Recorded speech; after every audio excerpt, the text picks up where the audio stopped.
Salam, 8-ci sinif biologiya 1-ci hissədən 3.1 heyvanlarda qan dövranı ilə tanış olaq.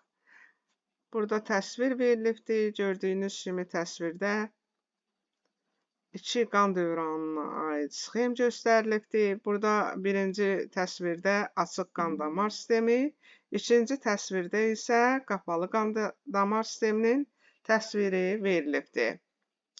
Burada soruşulur, sizcə bu qan dövranı sistemlərinin oxşar və fərqli cəhətləri nədir? Gördüyünüz kimi, bu boğmayaqlar tipinə aid olan düzqanadlılara aid çəyirtkənin təsviridir. Ümumiyyətlə, boğmayaqlarda açıq qan dövranı mövcuddur. Cücülər sinifinə aid olan qan dövranının təsviri verilibdir. Açıq qan damar sistemi, ürək, damarlar isə açıqdır. Qan bilavasitə damarlardan bədən boşluğuna axmış olur. Burada isə qapalı qan damar sistemidir. Bu da onurğasızlara aiddir, amma həlqəvi qurdlar tipinə aid soxulcanın təsviridir. Gördüyünüz kimi, burada qan qapalı dövr edir. Mərkəzi ürək, damarlar isə qanı dövr etmədə xidmət edir. Qan dövranının nə kimi əhəmiyyəti var?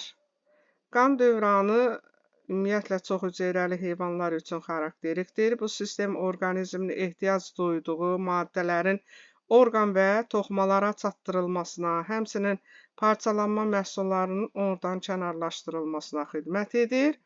Qeyd elədik ki, açıq və qapalı olur. Qapalı qan damar sistemində qan ürək və damarlarla hərəkət edir. Ürək əzəlləri yığılaraq qanı arteriya damarlarına və bütün orqanizmə göndərir. Kapillyarlarda qan və hüceyrələr arasında maddələr və qazlar mübadiləsi baş verir.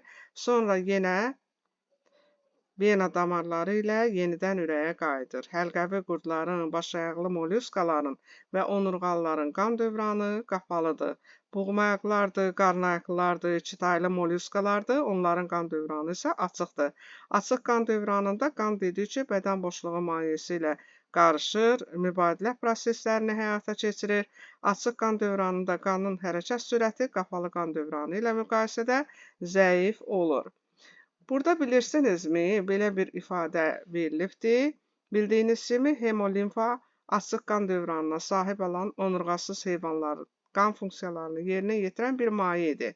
Bu maye qanla müqayisədə rəngsiz və yaxud da sarımtıl rəngdə olur. Tərkibində qırmızı qan hüceyrələri olmur, lakin oksigen və qida maddələrinin daşınmasıdır, tullantıların kənarlaşdırılmasıdır, bu kimi funksiyaları yerinə yetirə bilir.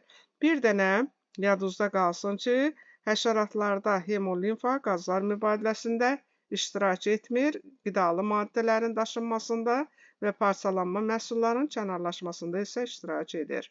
Fəaliyyətə baxaq, qapalı və açıq qan dövranı işin gedişi şəkildəki canlıları diqqətlə nəzərdən keçirək. Bu canlılarda qan dövranının qapalı və açıq olduğunu müəyyənləşdirək. Verilmiş cədvəli dəftərinizə çəkin və burada qapalı qan dövranına aid olan canlılar və açıq qan dövranına malik olan canlıları ayrı-ayrılıqda qeyd edəcəyik. Gördüyünüz kimi, burada dovşan qapalı qan damar sistemi, çay xərsəngi açıq qan damar sistemi, göyərçin qapalı qan damar sistemi, ilbiz açıq qan damar sisteminə, balıqlar qapalı qan damar sisteminə, soxulcan qapalı qan damar sisteminə, hörümçək isə açıq qan damar sisteminə malikdir. Müzakirə edin.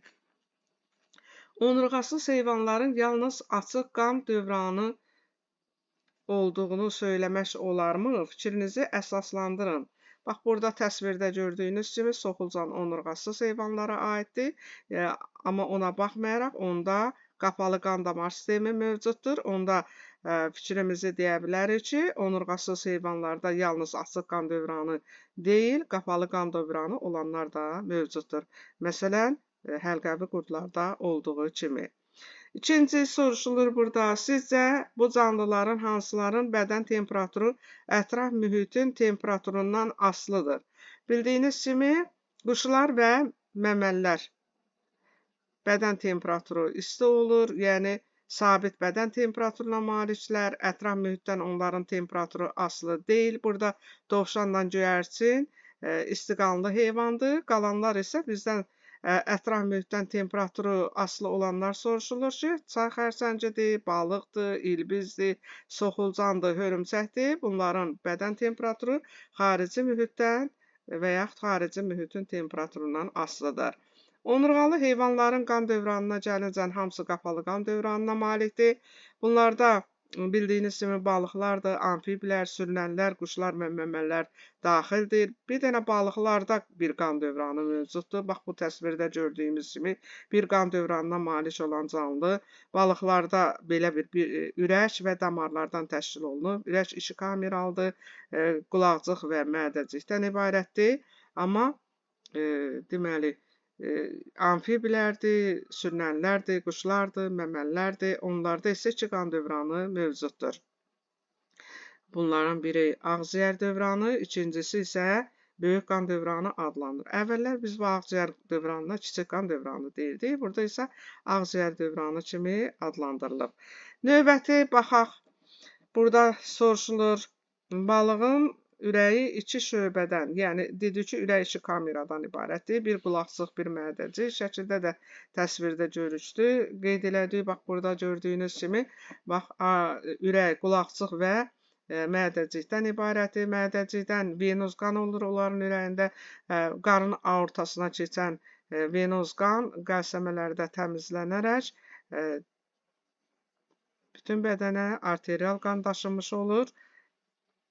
Və bununla yanaşı 2 kameraya malik olanlarda isə qeyd elədik ki, 2 cür həm böyük qan dövranı, böyük qan dövranında bütün orqan, toxuma və hüceyrələrə qidalı maddələr daşınır, qazlar mübadiləsində iştirak eləyir, yəni oksigen daşınmada, karbon qazının kənarlaşdırılmasında iştirak eləyir, həmçinin də parçalanma məhsullarının və yaxud hüceyrələrin həyat fəaliyyəti məhsullarının bədəndən kənarlaşdırılmasında, ifrazat orqanlarına daşınmasında iştirak edir.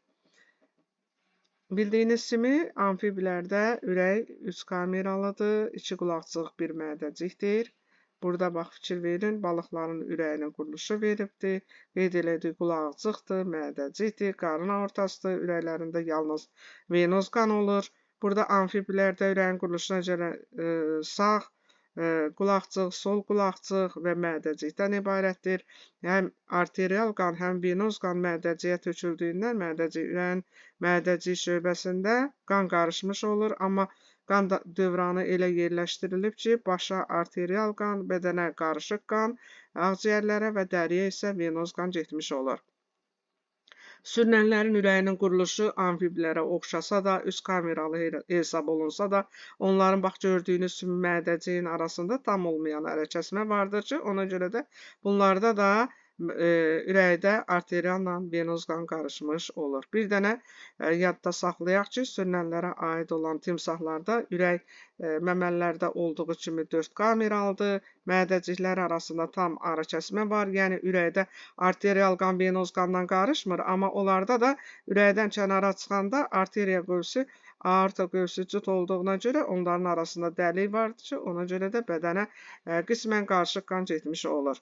Quşların ürəyinin quruluşuna gəlincə sırf 4 kameralı ürəkdir. Bütöv arəkəsmə ilə sağa sola ayrılır. Sağ tərəfdə gördüyünüz kimi bax göyrəkdə görsənənlər venoz qanın təsviridir, qırmızı rəngdə isə arterial qanın təsviridir. Bunlarda dedik ki, 2 qan dövranı mövcuddur. Kiçik və böyük qan dövranı və yaxud da ki, ağciyər dövranı da deyirlər ona. Bunlarda böyük qan dövranı sağ aorta qövsü ilə ürəkdən çıxmış olur. Məməllərdə ürəyin quruluşuna gəlincə, məməllərdə 4 kameralıdır. Bütöv arəkəsmə ilə sağa sola bölünübdür. Ürəyin sol mədəciyin divarları daha qalındır. Bu onun qanı aortaya qovması ilə əlaqədar olaraq daha çox iş görməsi ilə əlaqədardır. Düzdür, məməllərdə ürəyin quruluşu quşların ürəyin quruluşuna oxşasa da, ürəkdən böyük qan dövranı sol aorta qövsü ilə başlamış olur. Amma quşlarda gördüyünüz kimi sağa tərəf dönür və sağ aorta qövsü adlanmış olur.